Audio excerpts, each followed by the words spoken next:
Hey guys, welcome back to TNPSC Academy. So இன்றைக்கான box question பார்ப்போம். நிலக்கோளம் மற்றும் புவி மேலோடு ஆகிய இரண்டும் வெவ்வேறானவையாகும்.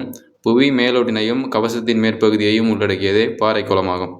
புவி நிகர்கோள்கள் அதாவது டெரஸ்ட்ரியல் பிளானட்ஸ் அனைத்தும் பாறைக்கோளத்தை கொண்டுள்ளன. புதன், வெள்ளி மற்றும் செவ்வாய் கோள்களின் நிலக்கோளம் புவியின் பாறைக்கோளத்தை விட தடிமனாகவும் கடினமாகவும் உள்ளது. ஓகேங்களா?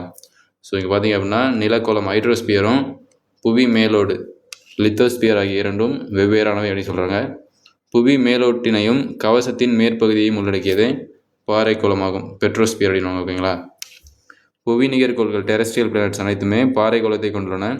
புதன், வெள்ளி மற்றும் செவ்வாய் கோள்களின் நிலக்கோளம் புவியின் பாறைக்கோளத்தை விட தடிமனாகவும் கடினமாகவும் உள்ளது. ஓகேங்களா? ஸோ அதாவது இதோட லித்தோஸ்பியர் அப்படின்றது இதோடைய பெட்ரோஸ்பியரை விட, அதாவது புதன், வெள்ளி மற்றும் செவ்வாய் கோள்களுடைய லித்தோஸ்பியரு புவியோடைய பெட்ரோஸ்பியர் கூட கம்பேர் பண்ணும்போது ரொம்ப தடிமனாகவும் கடினமாகவும் உள்ளது அப்படின்னு சொல்கிறாங்க.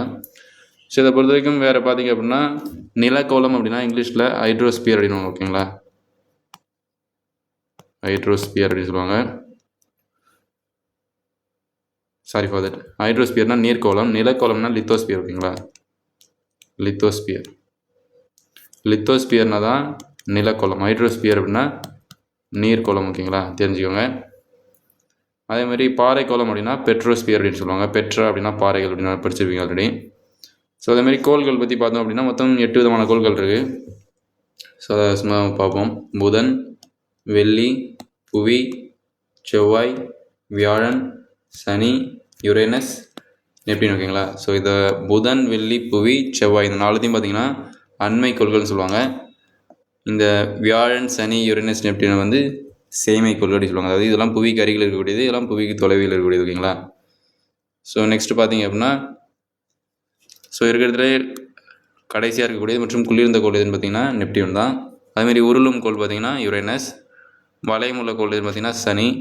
இந்த கோள்கள்லேயே இருக்கிறதுல மிகப்பெரிய கோள் எதுன்னு பார்த்திங்கன்னா வியாழன். ஓகேங்களா? ஸோ அதே மாதிரி அதிகப்படியான குறுங்கோள் மண்டலம் எங்கே இருக்குன்னு பார்த்திங்கன்னா இந்த செவ்வாய் கோளுக்கும் வியாழன் கோளுக்கும் இடையில தான் பார்த்திங்கன்னா அதிகப்படியான குறுங்கோள் மண்டலங்கள் இருக்குது. So okay guys, thank you.